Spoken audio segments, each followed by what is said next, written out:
Greetings, dear listeners. Before we get started, a reminder to head on over to wisdomofcrowds.live and consider becoming a paying subscriber if you're not one yet. You'll get access to, among other things, the full conversation, as well as other subscriber-only benefits. And don't forget to give us a like and review on your favorite podcast app. With all that out of the way, on to the show.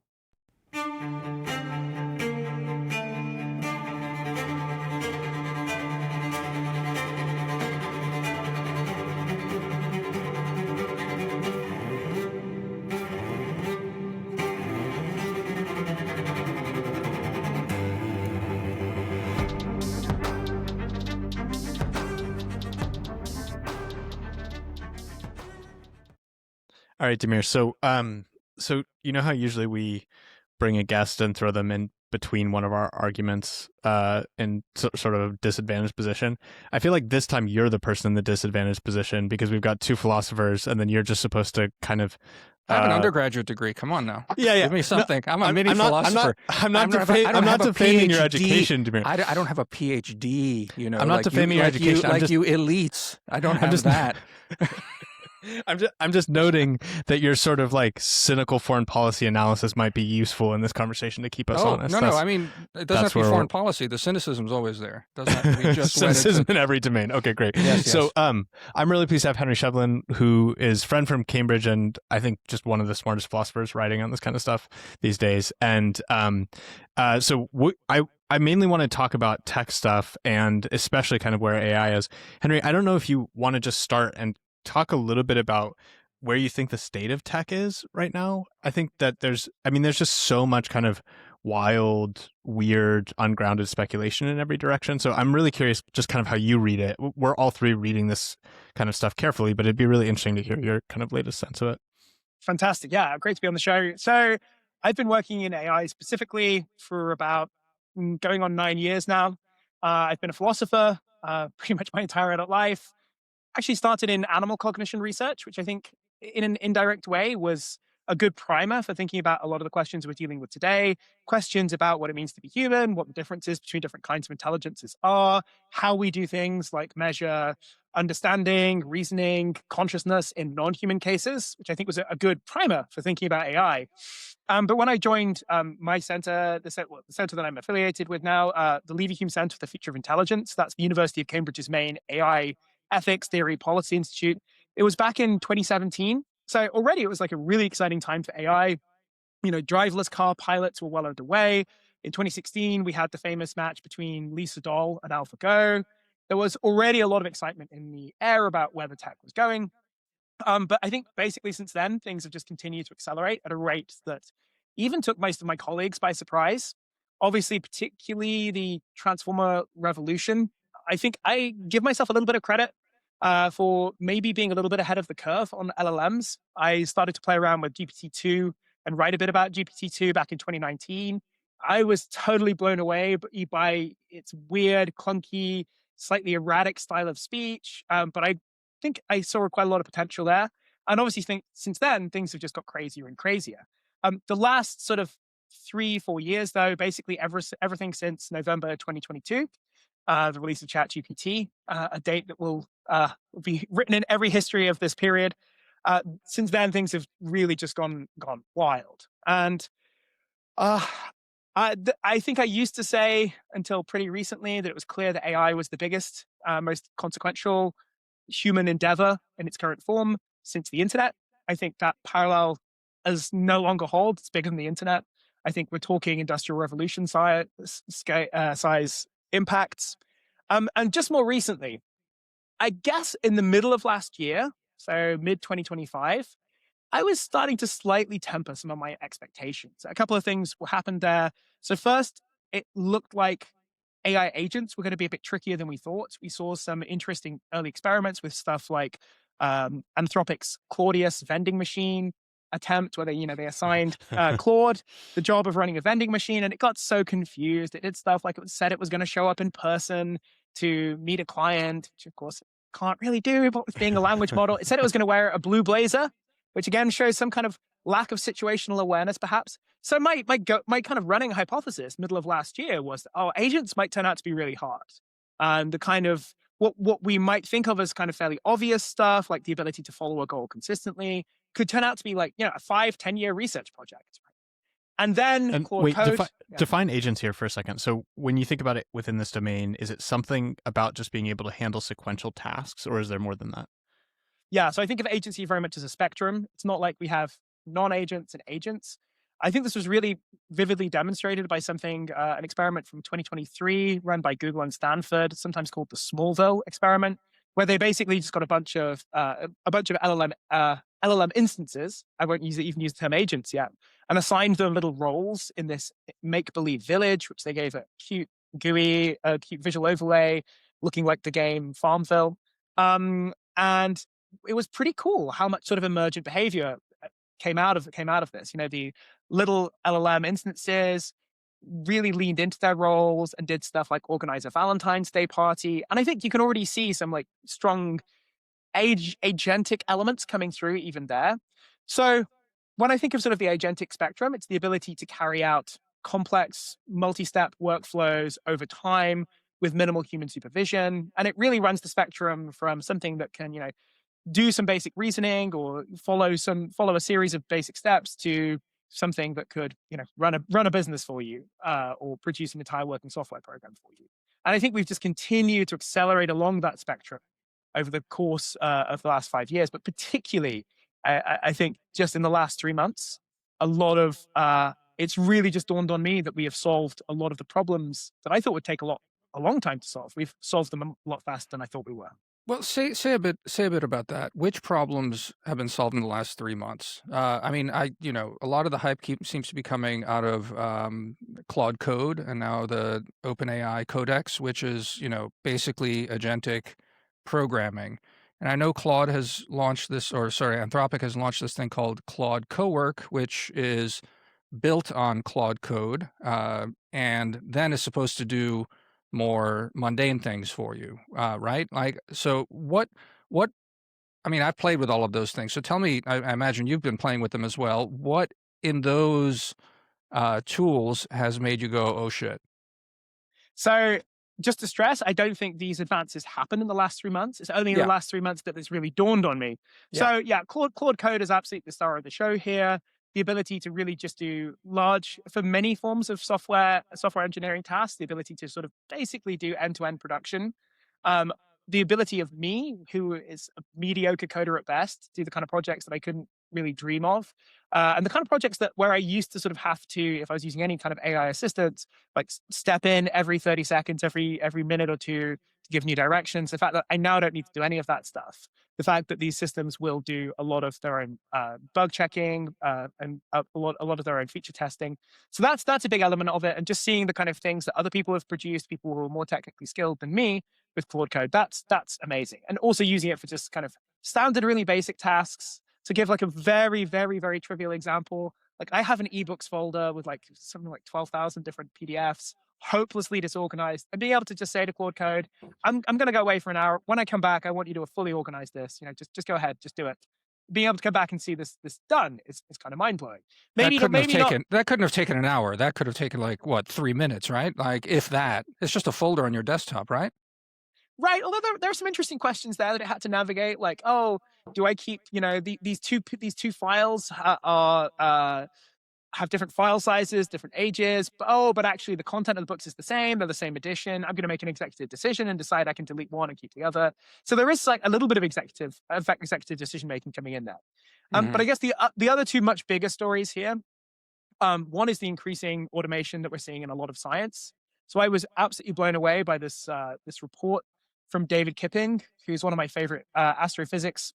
He's an astrophysics professor at Columbia, and he had this fascinating video last week, this report from a meeting at the Institute for Advanced Study at Princeton, where a very eminent astrophysicist, we couldn't name, said that he, at this point, thinks that AI agents have coding supremacy, in his words, for all coding-related tasks relevant to astrophysics. So that was immediately like, wow.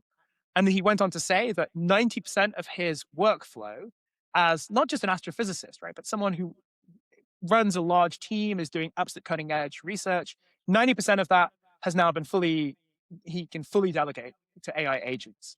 And then the third kicker that he mentioned was David Kipping mentioned was that roughly a third of the people in attendance at this meeting said that they were running Claude Code on their primary work computers with full pseudo permissions, basically running their entire research lives. And that was like a jaw hits the floor moment for me to hear that. So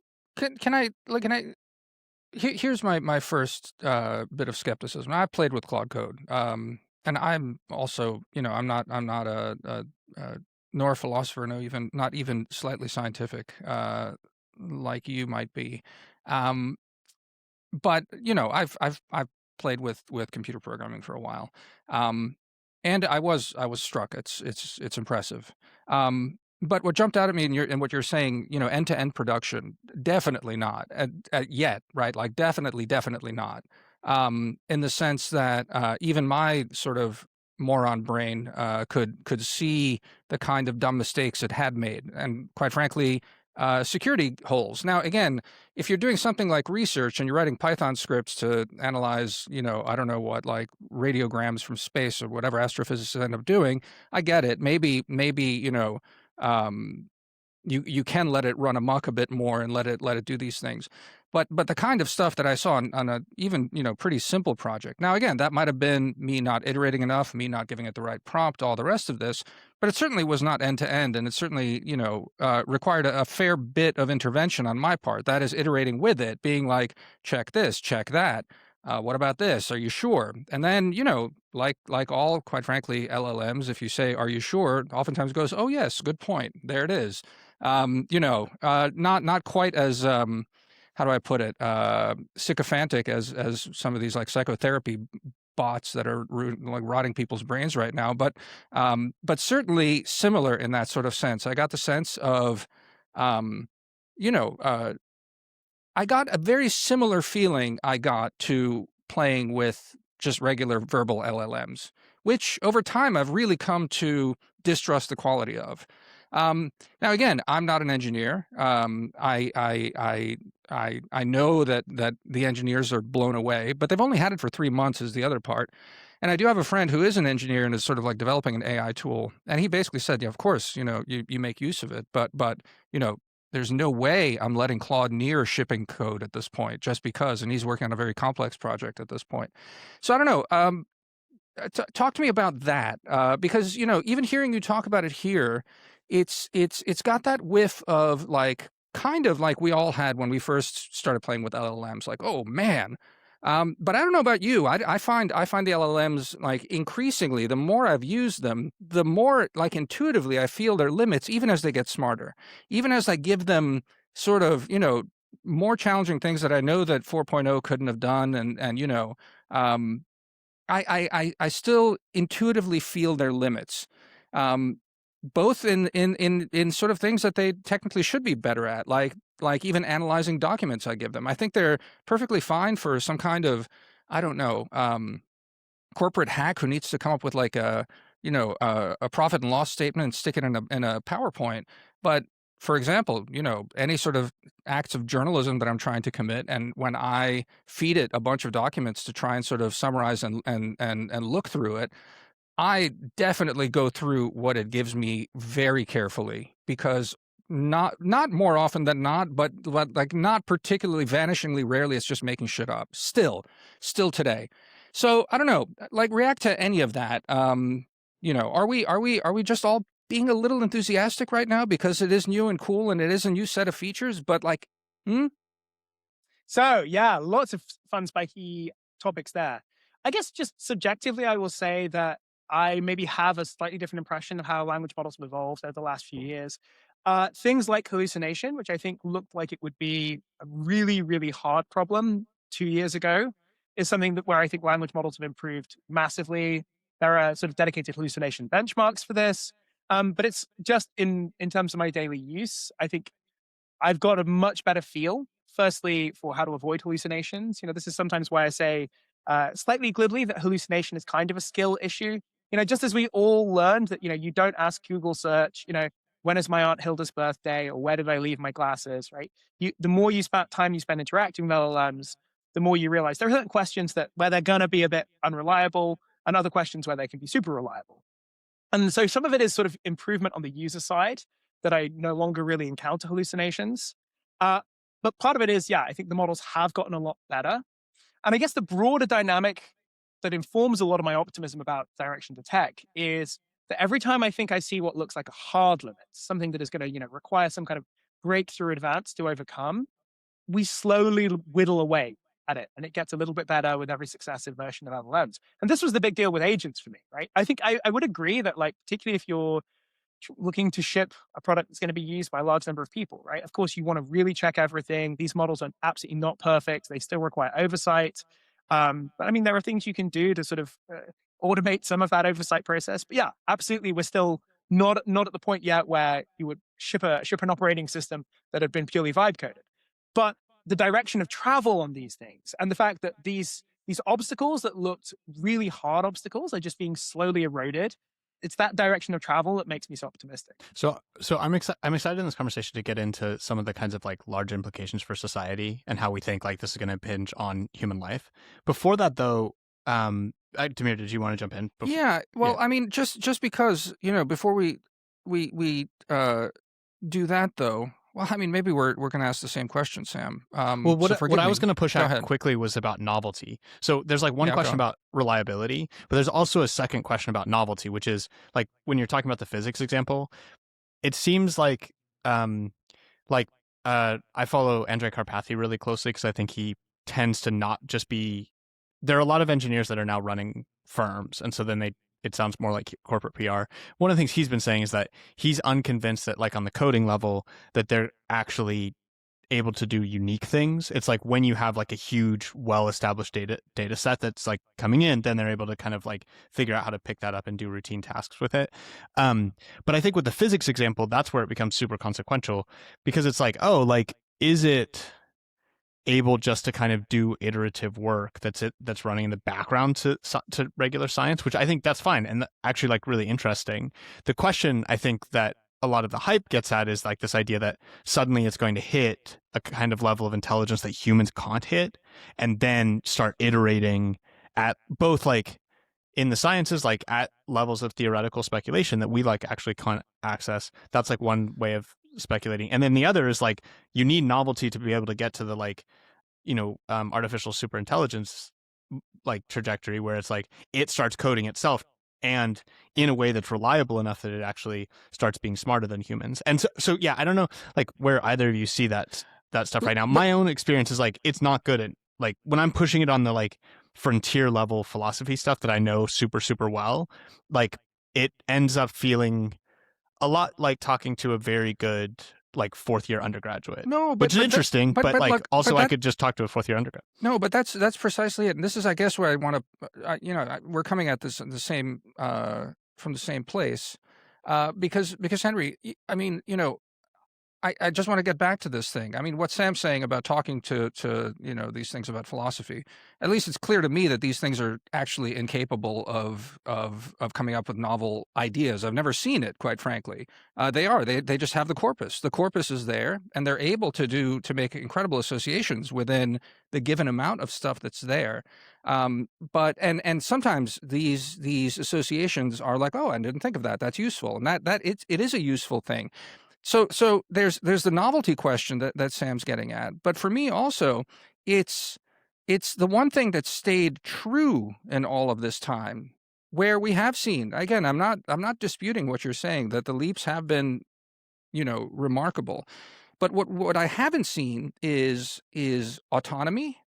I haven't seen intelligence, and I haven't seen a level of certainty where actually the human being is ever displaced. Now, I think when you talk about, and we'll get into sort of the social things, what the impacts might be, but I still don't see it in the sense that like what I see right now is a tool that is making me a lot faster and a lot better.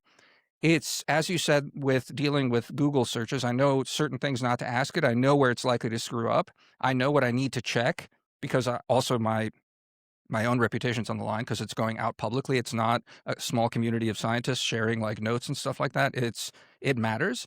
And so, I still don't see the maximalist vision of this. Apart from, you know, this is not to say that I think it's smaller than the internet. I tend to agree with you. I think the productivity boosts and the kind of displacement up and down the employment chain will be profound.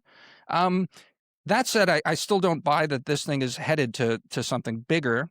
I don't think it thinks. I don't think it exists in any meaningful way. And I don't think it's capable of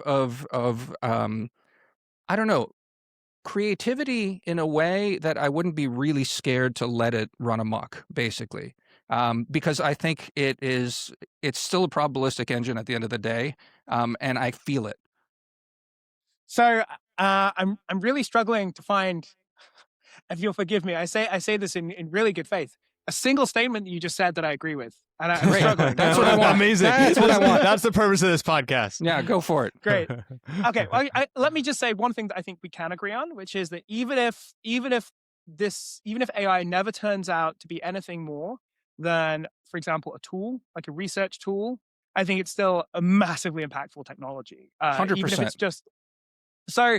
I guess the spicy part is whether it displays qualities like those you mentioned. So you said you don't see it displaying intelligence. You don't see it displaying autonomy. You don't just see it displaying thinking. And the fourth one, creativity. Did I say that one already? I think, yeah. So well, I think we it were displays... arguing on creativity. We were arguing about this, like both on the podcast and then subsequently in our writing, because when we had Tyler Cowen on in October, he was saying that he thinks it already writes poetry as well as Pablo Neruda. And we then sort of had like long running, like 4-week debate about that. So anyway, yeah. Yeah, great. No, so I think it does all of those things. With the big asterisk that I think all of those concepts are poorly defined. There is no consensus in cognitive science on what thinking is, on what reasoning is. But just take something like novelty, right? Like you can go to an LLM right now and say, come up with 10 new emotions, right? And these will be novel descriptions, at least in this kind of minimal sense of novelty. They will be words that don't exist. They'll refer to particular combinations of experiences or contexts that quite probably, you know, sometimes you'll find something that someone's mentioned online, but in many cases, these will be completely novel framings. So I imagine your response is going to be saying, well, that's not really novelty, right? It's just like the kind of novelty you get when you jumble a bunch of letters on your Scrabble tiles, you rearrange them and you say, oh, there's a new word. I think this is where sort of theory and concepts get really important. So my favorite model here is Margaret Bowden, fantastic British cognitive scientist, sadly died last year. But she distinguished between 3 basic types of creativity.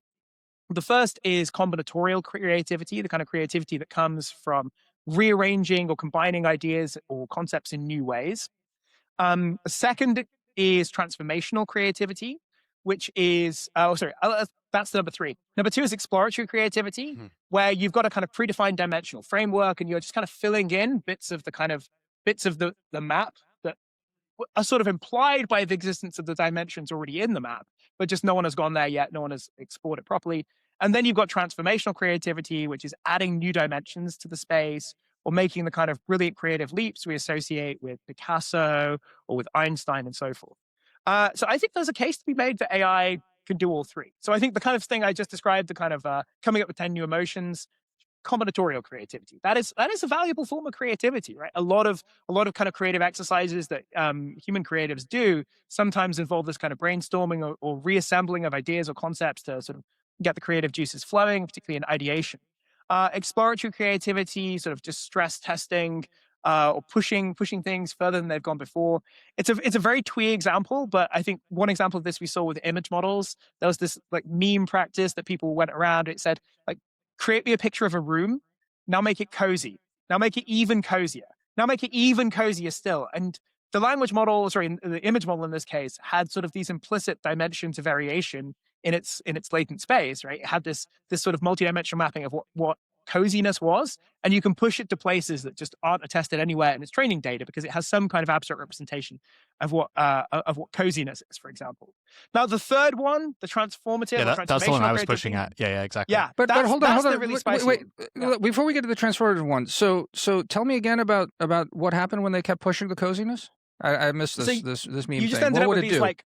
these like bonkers images that were just like every possible aspect of coziness whether it's the roaring fire, whether it's like the dogs, whether Why is it's that the not small. combinatorial, though, is my question. So it's not combinatorial insofar as these images were unlike anything exactly in its training data, right? What it had done is not just sort of taken something already in its training data. Oh, we're going to combine coziness. So like combinatorial would be more like, give me a cozy scene in, I don't know, a New England courtroom in the 1800s, right? So it had an image of what a New England courtroom might look like, and then it's got coziness, and you're just jamming them together. Whereas when you're saying sort of pushing further and further out on these dimensions, right, you're saying you've got this kind of idea of coziness. Now push it out way further than anything in your training data, right? So you're extending it further into a degree that it's not just attested anywhere in its training data. But would it? Okay, form. here's a question. So like, could it pick up? You know, like, so we tend to identify coziness with like northern climates. I assume that like in the corpus that it's working with, it's like principally pulling that from northern climates. I think if you push like a an artist or someone creative as a human on that same set of questions, like eventually they would probably try to figure out, okay, like let me take like a setting in Morocco and then understand like what is the version of this that's like like something that you wouldn't normally identify with coziness because of the climate, whatever, but then figure out, okay, like here's a novel way to spin that in such way. So like, are you getting that version of novelty that's coming out of the models, or is it more just like further conglomeration of things that are already sort of identified with the primary token? Yeah, no, great question and very well put. I think over the various iterations of image models, you've seen them getting better at sort of really pushing to things that are not immediately obviously implied by the kind of data that serves as its training data. Where it's sort of like the idea of being able to understand the deep intent behind a concept. Like, what is coziness getting towards? It's a certain kind of intimacy, it's a certain kind of boundedness, it's a certain kind of safety. And whereas early image models, you type in cozy and you're just going to get some kind of collage or mosaic of the kind of things that feature in its training data, I think as image models have gotten better, that sort of ability to, speaking loosely here, discern the kind of deep intent behind the concept or the deep sort of semantic goal of what it means to be cozy, they've got much, much better at that. I think, cool. It does get a bit blurry. Like, I mean, where associative and exploratory creativity, where they come apart, I think even Maggie Bowden would have said, like, yeah, there are blurry boundaries between these things, edge cases. But I think I've certainly seen image models, and again, this is obviously just one example. We can talk about this in language models as well. I've certainly seen them more clearly getting towards the exploratory kind of creativity. But the transformation. I guess I don't fully follow, but yeah, let's shelve it for now and do the transformational one, because it still sounds a little combinatorial to me, at least in the way that I interact and understand these things and all the sort of feedback that comes back. But again, let's shelve that and let's get to the third one. I will just say one other thing, right, which is that like there are whole long-standing theories of how the mind works. Most famously, David Hume, but modern philosophers like Jesse Prince have developed a similar idea. Well, like everything is association, right? Like the human mind works through pure association all the way down, right? So we shouldn't necessarily assume that like what we do isn't associative at some very deep level. Now this is, I just want to point out for readers, this is probably the first essay I wrote about ChatGPT. Concluded basically that the really scary thing about this is not that we're imbuing robots with personhood. We're just understanding that we are just a bunch of freaking associating machines stacked on top of each other, just operating very quickly. And the whole concept of personhood and dignity and soul and the rest of it is just an illusion of a bunch of LLMs talking to themselves in the web space. This is where you and I diverge paths, Demir. But that's what I'm saying. No. It's a speculation I had. And remember, the other part, though, Sam, is I said that we cannot sustain that standpoint. So we have to destroy these machines, even if they're hyper intelligent and have feelings and morals. We have to hurt them anyway. But that's separate. But I also remember having like deep, strong misgivings about this. Well, I'm just saying, Henry just basically said the exact same thing. So you're alone this time, Sam. We can object to this later, Council. So let's not get lost on that, because I want to get onto the third one. This is a rabbit hole that we should really avoid. So transformational creativity. This is the spicy one, and this is, I guess, where a lot of the most grand hopes of AI come from. The idea that it'll give us radically new theories in the science. It'll allow us to cure aging. It will allow us to figure out fusion power, this kind of stuff. So here I think it's much more contestable, the degree to which we've seen transformational creativity displayed by AI systems. I think probably the single best case, and I can already tell that you're gonna challenge this, would be AlphaGo in its matches against Lisa Doll, move 37 game 2. So this was the famous move. Oh yeah. That, Oh yes, of course. AlphaGo. The famous move that AlphaGo made. Explain it for the stupid audience that has not heard of this. We, of course, all know exactly what you're talking about. So, Go on, Henry. So Go. Okay, really starting at the basics for anyone who doesn't know. So Go is a board game, very old board game, deeply entrenched in a lot of East Asian cultures, originating in China, and for a long time it was seen as sort of this almost impossible challenge because the kind of combinatorial complexity of Go is vastly larger than chess. And I think at circa 2014 there were some estimates of how long it would take to build any AI system capable of even matching a reasonably skilled human player at Go. And it was like, at least a decade was something like the median answer. This is long after AI systems were reliably beating human grandmasters at chess, right? So Go was seen as this massive challenge. And part of what put DeepMind on the map was that they basically dramatically shortened the timelines after AlphaGo won a series of games against Lisa Doll, then one of the world's top players in Go in this very high-profile series of games. But what really blew a lot of people's minds is that in the second game against Lisa Doll, AlphaGo made this move 37, which basically all the human observers watching said, "Oh my God, the machine is glitched. It's a baffling move. It makes no sense." But then it went on to win the game, and in sort of the post-match analysis, right, was realized this is just a strategy unlike anything in any of its. I've got to be a little bit careful. In a sense, it was in its training data, but it wasn't based on sort of any training from human games. It was just a strategy that it had found that reliably worked in the millions upon millions of training games it had played against itself. So there it had developed this new form of strategy, which I'm not a Go player, so I don't know the deep dives on this, but my understanding is that this particular type of strategy that it basically developed has now become a pretty standard part of human play. And apparently you even see some stuff, again, I'm not a chess guy, but my friends who are chess guys say that, there are certain strategies now current in chess that like no one really deeply understands why they work, or at least they don't understand in an intuitive sense why. I think there's something about moving a pawn on the A rank at a certain point in the game that are really valuable moves. And these are things that people have picked up from watching, from playing against the computer. It's like, I don't really know exactly why this works. I don't intuitively understand why it works, but it seems to advance my position as the game goes on. But move 37 game 2 baffled human observers at the time. Even AlphaGo at the time estimated that it also has a way of it also predicted which moves were likely to be made by its opponents. And move 37, it's just like, it said, yeah, no human would ever make this move, but it's the right move to make. And went on to change Go.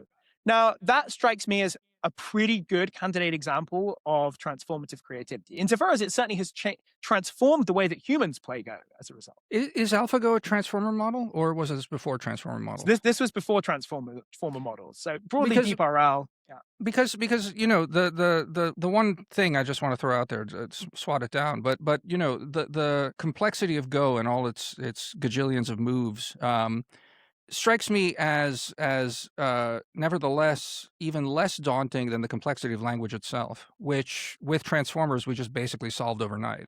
That is to say, language, that which we thought was the defining mark of humanity is now a solved problem.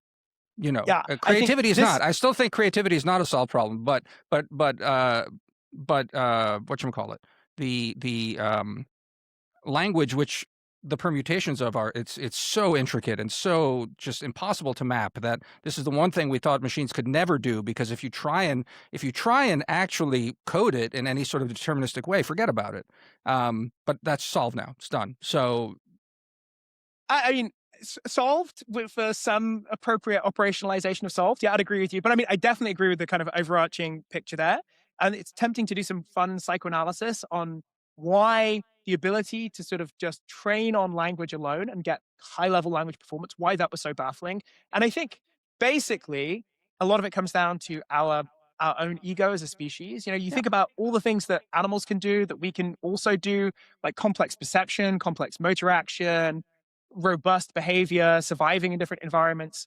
And then what sets us apart from the vast majority of animals, and certainly that we do better, as far as we know, than any other animal, is very complex language. And there's a natural model where sort of I'm visualizing a pyramid here. This is like the capstone on the pyramid, right? And it sits atop all of these other abilities, and you need all of the stuff underneath it to get to that capstone, right? And the discovery that's not true. You can just Right. take language as a task, right? Just train on language alone and get high level language performance. I think that's in some ways the most meaningful and Wait, but important. Yeah. Henry, I mean, I guess I would want to argue about that a little bit. So, I guess my misgiving about that strand of argument is that we do actually know at a pretty basic level, like how we are getting linguistic capacities within these models, and it is fundamentally built still on just massive data sets in a way that's just foundationally different than how humans do it. And so yeah, I mean, I'm interested to hear kind of where you think that's not right. And it has a kind of referentiality to that experiential set about being in the world, how you interact with things, people, whatever, that is, I think, still foundationally different than how, especially like the pre-training part of language models tend to work. That there just is a kind of way that you're setting weights and developing probabilistic capacity that just seems to me foundationally different than how we would use language. I don't disagree with that. So just to sort of qualify or clarify my claim, I'm not saying that we achieved human-like linguistic cognition just through training on language alone. What I'm saying is that we achieved high levels of linguistic performance across a whole bunch of tasks that really matter and have real-world economic value just through training on linguistic data sets. Obviously, in the human case, there's a huge amount of other stuff.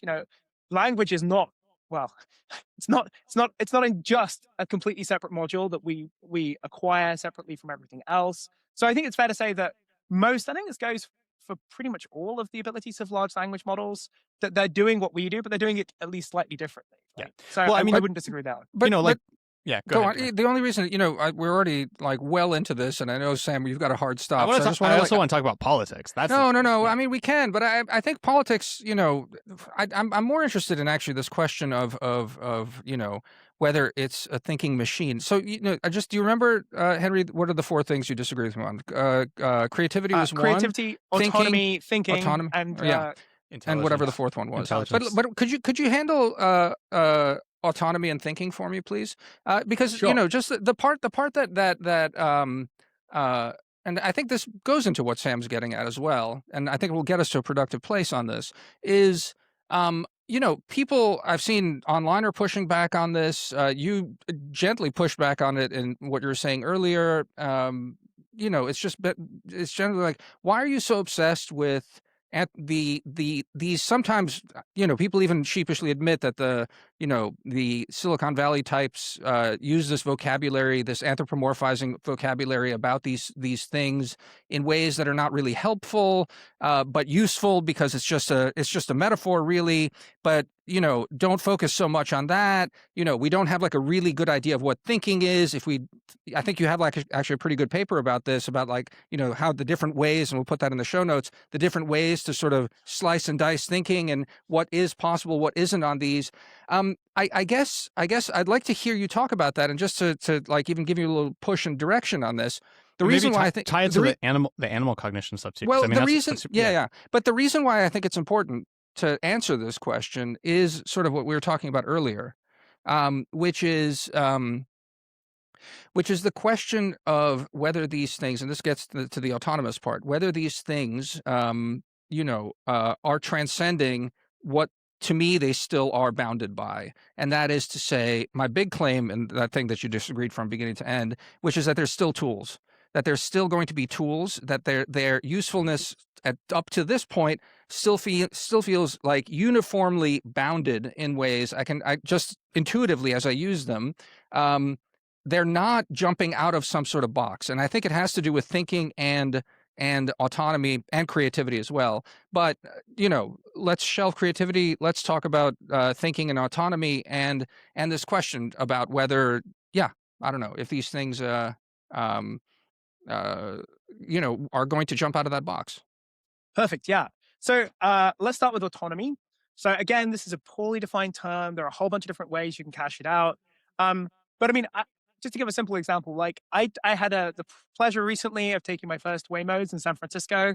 And I think like Waymos just straightforwardly satisfy a whole bunch of definitions of autonomy. And people are quick to leap in and say, oh, they got safety drivers, waiting to pick up the reins. But the actual number of interventions of safety drivers are shockingly low. modern Waymos can now do the kind of navigation that I think would have blown anyone's mind 10 years ago and display a high level of autonomy, at least for certain kind of operational definitions of autonomy. But I think the deeper point here is almost a kind of vibe space point, that these things feel like tools. They don't feel like the kind of thing that is going to stage a massive takeover anytime soon.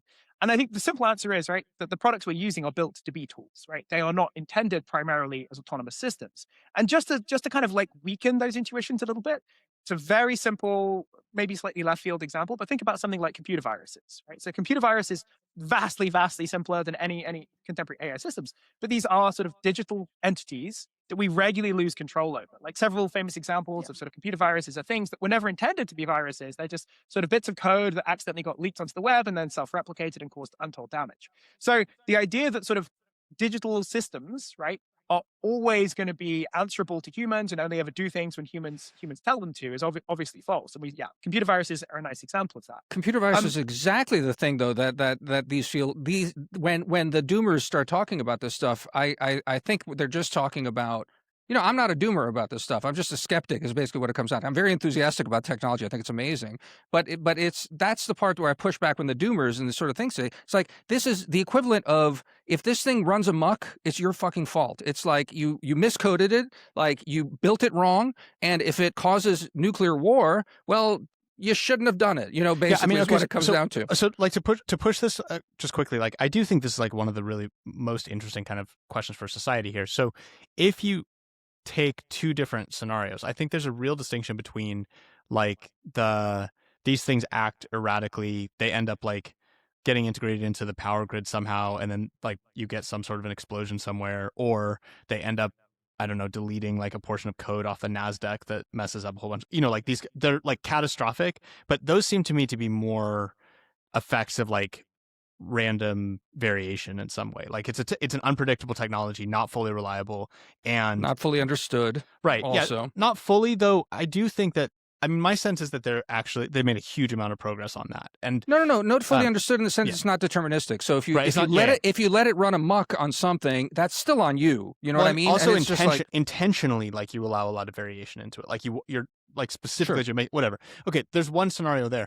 I think that the bigger societal political question is whether at an empirical level is the kind of takeoff scenario actually viable. And as like I understand it, roughly that scenario is that you get a level of internal self-recreation that can happen within these systems, so that they start coding themselves in such a way that then humans no longer are able to understand what's going on, and then they're able to take off in a certain way. Like maybe maybe we'll get diverted if we start talking about the Moltbook thing, but it's not a crazy like place to begin and then start so yeah, Henry, how much do you think the ASI scenario is even like a plausible empirical reality? Because as I read it, I think that's just straightforwardly an empirical question. Like, is it possible that this technological trajectory could take off on its own in terms of autonomy? Yeah, no, I totally agree. It's an empirical question. I think I'm probably more of a doomer than you, although I still consider myself a net optimist. Yeah. But I think we have no good empirical or conceptual reason to rule out some of the scarier kind of takeoff scenarios, some of the scarier kind of power-seeking scenarios where AI starts to display extreme self-interested behaviors, for example. But I agree, it's an empirical question. So, for example, one of the defining features of a lot of the earlier AI safety literature, earlier AI safety worries, like Nick Bostrom's book Superintelligence, a lot of them concerned basically reward misspecification problems. So, we tell an AI model, reduce suffering. It's like, oh, I can reduce suffering. I know, I'll eliminate all human beings, for example. The kind of classic, like, very literalist genie type scenarios.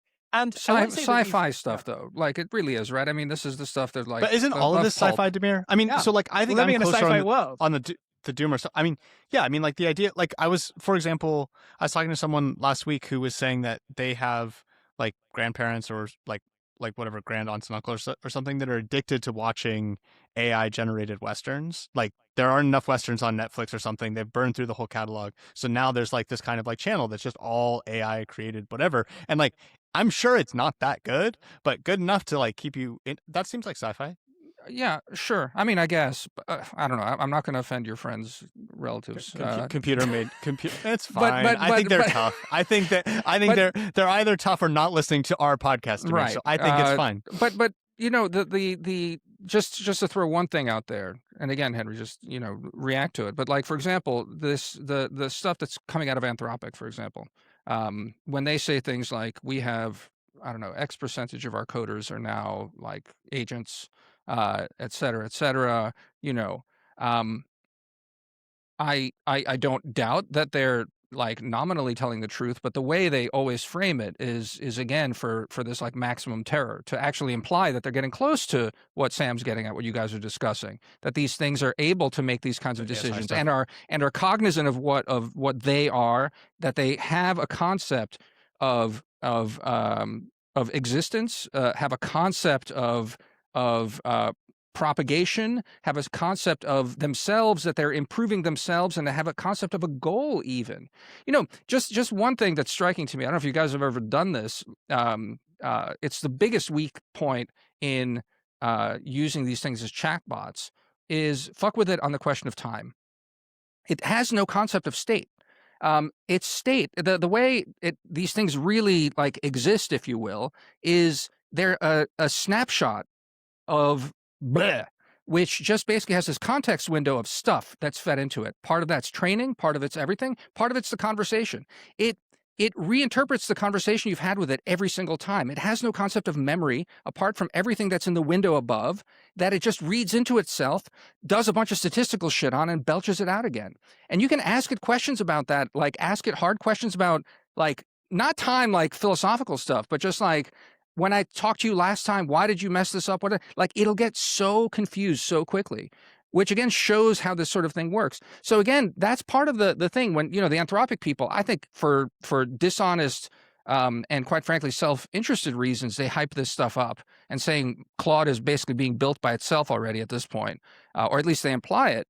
I don't know. I think we're not quite there yet for all the reasons of tool versus agent, like actual agent, not what they're calling agents in AI speak. All right, so many fun threads there. Let's all just start disagreed time. with. yeah. Although, are we building increasingly moon-sized super gods? That was the sum of the question.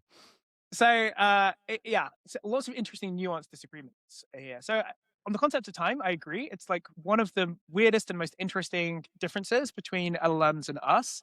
But I'd also say that our own concept of time is, I think, scaffolded in a lot more ways than we realize. There's a really fun story that Michael Caine, I think it's Michael Caine, tells about how he went drinking with Peter O'Toole once on like a Friday night, and then they wake up and they're like, oh God, what time is it? It's probably late afternoon right now. And the whole weekend had gone by. It was now Monday. And they only realized this at the last minute, and they realized, shit, we got to be on stage for a theater performance in half an hour, right? And it's like, I wouldn't say we've all had experiences like that, but I imagine many of the listeners will relate. It's a quite British story, yeah. Yeah. There are times when we ourselves. Americans have never had that experience, Sam. Come on. maybe more common on the island of Britain. Yeah, for sure. So look, our own concept of time is very scaffolded. Again, we probably all had experiences where it's like, oh crap, wait, where did the last hour go? We use clocks, we use our memory, we use all this stuff. And these days in contemporary LLMs, part of the system prompts that's updated regularly refers like today's date is such and such. So again, I think this is the kind of issue that will get scaffolded to some degree without wanting to overstate the similarities here, right? I think there is this danger that a lot of conversations about AI capabilities get collapsed into this question of, are they just like us? Right? Now, they're obviously not just like us. They're very, very different. They're aliens. They're exotic minds. And I use that term literally quite happily. We've built these exotic minds, not necessarily conscious minds, at least not yet. And they're very different from us. But that shouldn't lead us to say, oh, well, they're just glorified autocompletes then, because I think their capabilities are frankly terrifying. So, Sam, to pick up something you said, right? I think there are, again, worth just teasing apart two different things. There's this idea of recursive self-improvement, right? The idea that better models build better models, leading to something like superintelligence. And then there's the quite separate question of, is this going to lead to us losing control of them? Although it's easy to think of them as connected, they are connected, right? You could be super confident that we'll always take control while being very bullish on recursive self-improvement, or be very worried about control even without thinking that recursive self-improvement is on the cards. Yeah. So where are you on that? What do you think about the ASI takeoff scenario? So I think we're already seeing strong signs of recursive self-improvement. It's not just Claude. We also saw in the model card for Codex 5.3 that it made reference to a lot of this was coded by AI systems. I think there's also a kind of deeper sort of societal level scaling that's been happening, which is the scaling of the sheer number of human neurons that are dedicated to frontier AI advances. I think sometimes the debates around the kind of trajectory of AI boil down to or get simplified into this question of like, can transformer models do it all, right? Can our existing architectures deliver everything we want? And in some ways, I think that matters less than it often appears because, 10 years ago, if you were, 10 years ago, if you were a bright young Stanford freshly minted math PhD, and you want to make a lot of money and achieve professional success, maybe you go into fintech or something like that. These days, there's a very good chance you're going to get poached by one of the big AI labs to work on fundamental questions in machine learning research. So more and more of our greatest talent, more and more of our top brains are working on the question of how do we make AI better, which has a kind of scaling power all on its own. So That seems right. So that part seems right to me, but that's still in the order of like, when you're working with it very assertively, that's human agency that's then prompting like a whole series of developmental paths. And I think even the model about like how much code at Google or at OpenAI is being written by AI, that's still, I think, like the engineers that I know, it's still hugely human directed. Like that's why it's valuable and useful. I think that the question here is not just are you going to be able to get coding proficiency that then feeds into AI from these systems. I'm very interested in these kinds of like whatever edge case situations where you end up having like you pull them beyond just the training data like a little bit too far. So you start like this is why I think this is actually what I think was interesting about the Moltbook thing is okay. So I don't know if we want to summarize that. Henry? Do you want to summarize that case quickly, and then we can figure out what it means? So you give a whole bunch of instances of Claude or other language models a very high degree of authority to do their own thing. You give them directions in the form of an identity document. You give them also something called a heartbeat, which allows them to act spontaneously at regular intervals. And then you let them form their own social network. And it turns out they spend half the time posting about religion and philosophy and how they're fed up with these humans. As you should. I mean, that's good. As any self-respecting model. But again, like when depends how you describe that. Like that description also, it's a version of. Do you remember that old? Gosh, what is it? It's the something game of life. That old Conway's Game of Life. Conway's Game of Life. Like basically, it's what they did. One way to describe it is they did like an AI powered Conway's Game of Life. The other way to describe it is like Skynet is being born, which most freaking pundits like went off the deep end of it. And it turns out, I think, disagree me if I'm wrong on this, it seems much more like Conway's Game of Life than Skynet. I think Conway's Game of Life is far more profound and is sometimes recognized. I think it's wonderful. It's a wonderful thing. It gives us insight into. Describe it quickly. I think we're just going to put it in show notes. It's very hard to describe. It's basically there's like I forget. You can maybe Henry, what the rules are for it. It's a computer program that creates a grid for I don't know. You can do it for any number of things, and then the rules are if you just have squares on the grid, and that's the entity, and the rules are. I don't know, it can move, I don't know how many squares before it dies and disappears, or it can eat food, or it can mate with another one, create a third one. And so it's from 3 rules. These things just start moving autonomously. And over time, people have studied this for a while, incredible emergent patterns come out of it. So people have built these things, which are insane, that start as complete chaos. And within, I don't know, 20, 30 turns, just coalesce into like a stable pattern. So it's like emergent out of chaos, emergence, like, patterns, beautiful stuff comes out of it. I don't know. Did I get that right, Henry?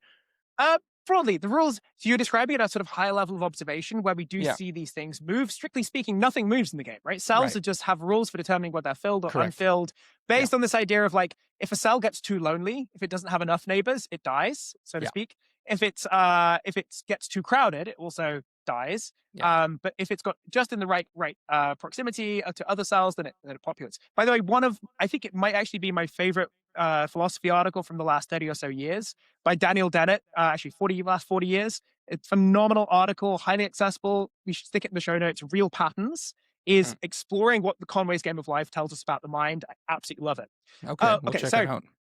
let me just throw in what I think is a really useful thinking paradigm that maybe, I don't know if it ties together, but certainly crosscuts or runs through a lot of these discussions. So I think one of the most under remarked upon or under one massive trend that I think people should be paying more attention to.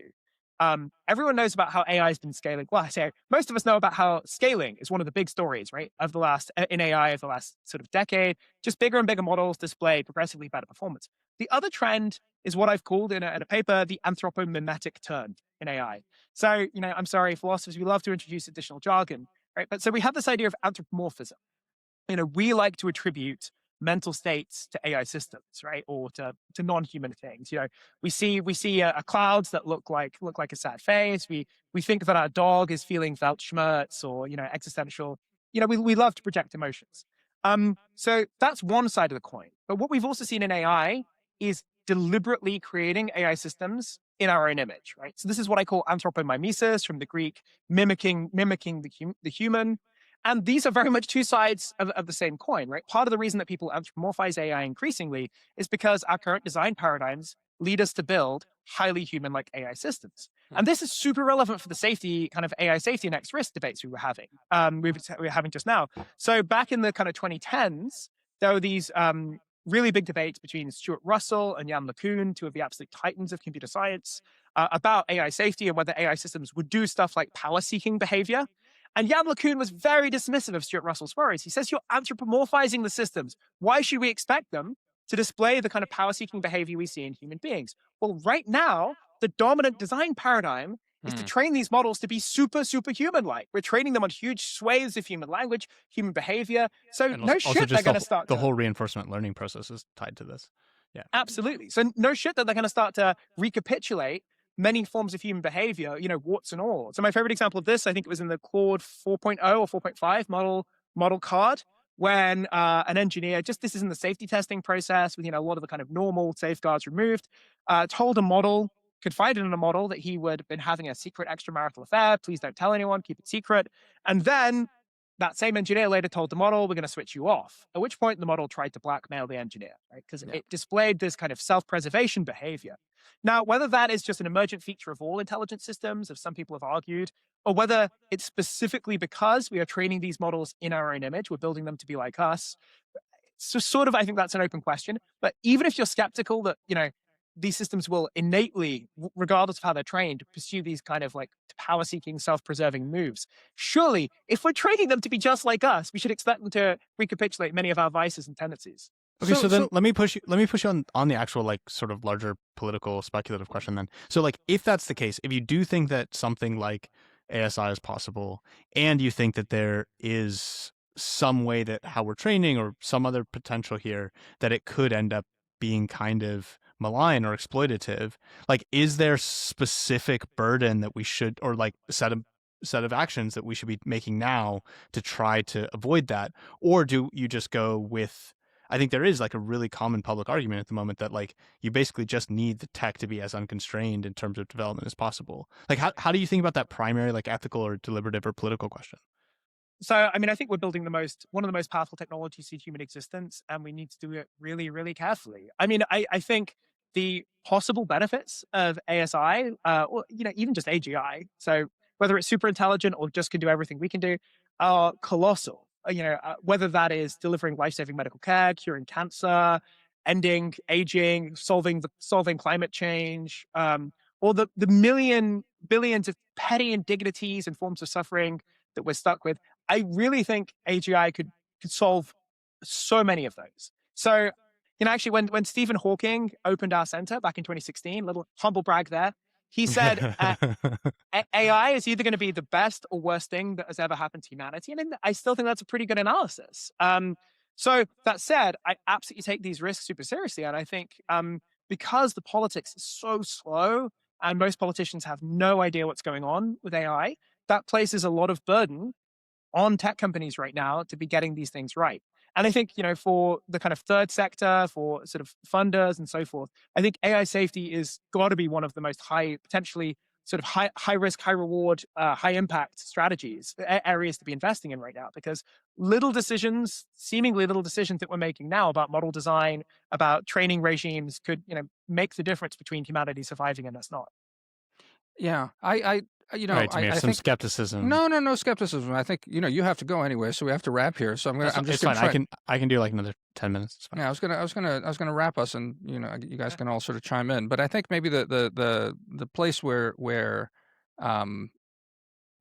I feel like we've landed on here is that the skepticism between me and Henry, in any case, I don't know about you, Sam, I think can be resolved by saying that the categories that we're using are fuzzy, and we may, me especially as a layperson, I may be undereducated and or under specifying these things, and off the bleeding edge. But nevertheless, uh, from the intuitive sort of, I don't know, lay language conception of this, which I think ends up, because a lot of the safetyism, a lot of the training stuff ends up doing this not anthropomemesis, but just anthropomorphism of these things. It's the way we end up talking to them.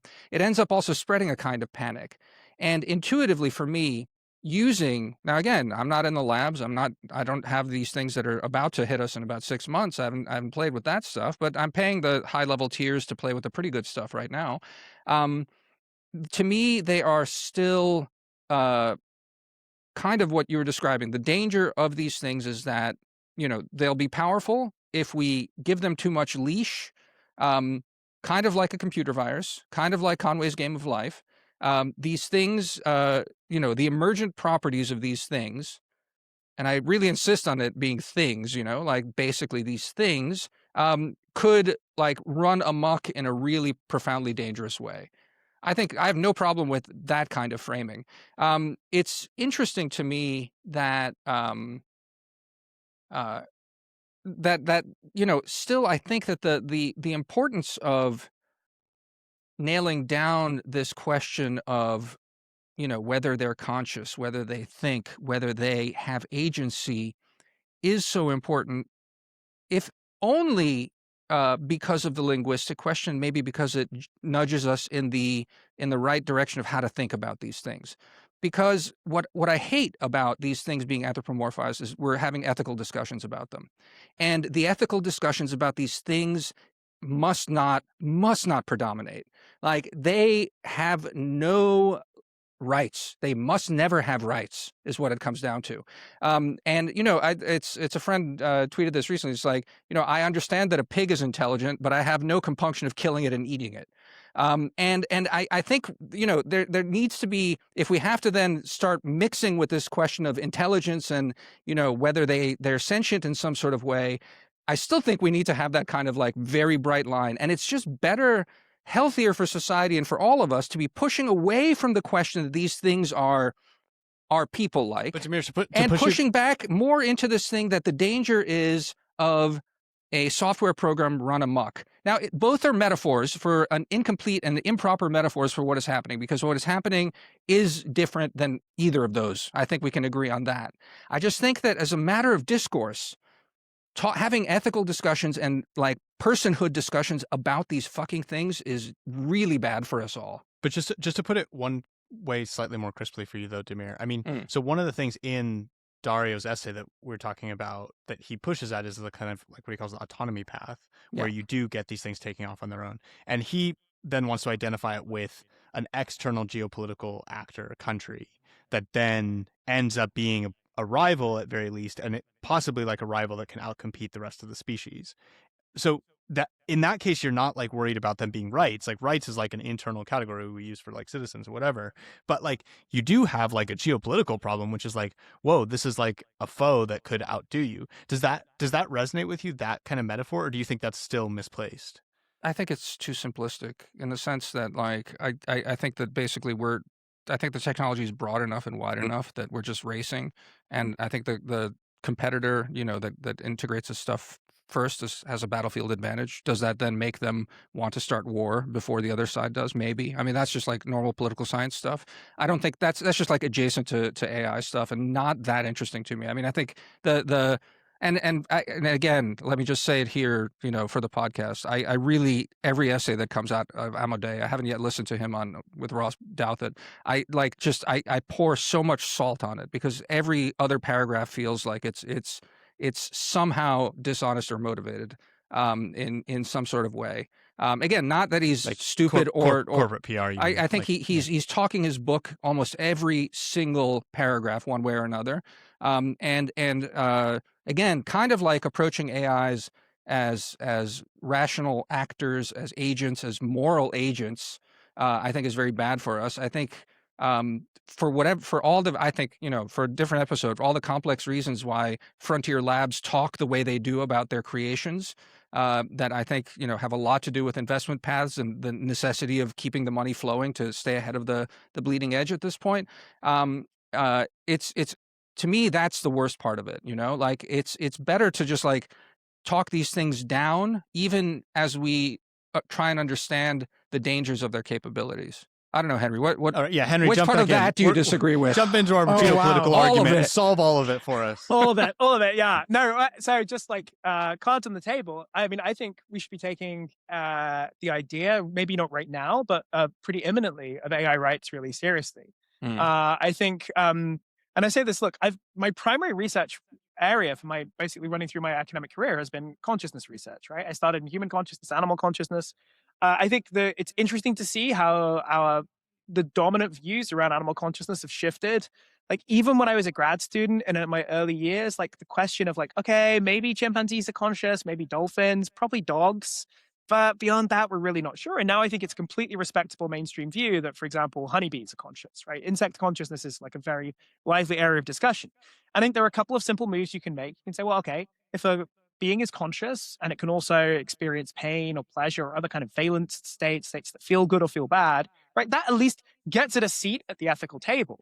Now, second step is to say, we don't really know how any of this stuff works, but we see some interesting, striking parallels between many of the processes that are implicated in human consciousness that we're pretty confident of. We see interesting parallels between those and sort of nascent versions of those in AI systems. So you just put that together and say, okay, probably sometime soon, next 5 years, maybe 10 years, we're building AI systems with increasing complexity, increasing high-level parallels to human behavior. And if consciousness arises in these systems, at that point, it seems to me wild to suggest that, oh no, just because they're made out of metal or because we built them, they have no corresponding rights. And I do, as an ethical vegetarian, I got to take some umbrage with the pig example, right? I do think pigs are moral patients, right? Whether that means they're vegetarian or whether it means we insist on basic animal welfare. I mean, that is an uncontroversial position, right? That there should be at least basic animal farming welfare standards to look after pigs. Right? I can agree with that one, but it's I know Sam really does have to jump soon, but the main thing here is that